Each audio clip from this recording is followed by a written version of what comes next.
आम्ही गोष्ट पूर्ण करतो. वाचा. मुलांनो, इथे तुम्हाला एक अर्धी गोष्ट दिलेली आहे. ती गोष्ट तुमच्या कल्पनेनी तुम्ही पूर्ण करायची आहे. रविवारची सुट्टी होती. संध्याकाळच्या कलत्या उन्हात मुले खेळायला बाहेर पडली. चांगला 10-12 जणांचा घोळका लगोरी खेळायला जमला. रमा आणि शेखरनी आपापले भिडू वाटून घेतले. 2 गट तयार झाले.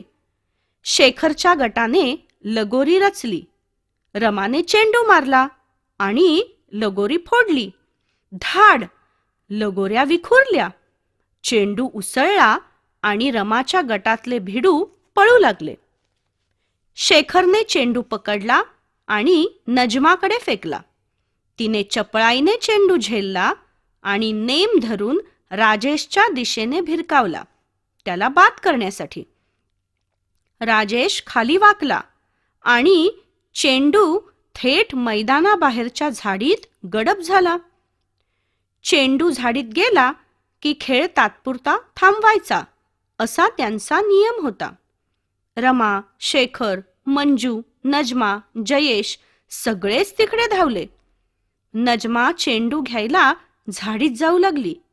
इतक्यात जयेश ओरडला, "ए, साप! तो बघ!" साप म्हटल्याबरोबर सगळी मुले घाबरली. इकडे तिकडे सैरावैरा पळू लागली. काही तर मटकन खालीच बसली. एकच गोंधळ गलका उडाला. मग जयेशने ताईला, बाबांना, आईला बोलावून आणले आणि तो म्हणाला, "तो पहा, तो साप तिकडे आहे. आता या सापाचं काय करायचं?" शेखर म्हणाला, "ए अरे, कुणीतरी काठी आणा, आपण त्या सापाला मारूया." पण बाबा आणि ताई म्हणाले, "सापाला मारायचं नसतं. साप हा माणसाचा मित्र असतो." ते सर्पमित्र होते. मग त्यांनी काय केलं? जे साप पकडतात अशा लोकांना त्यांनी बोलावलं आणि त्या सापाचा शोध घेतला.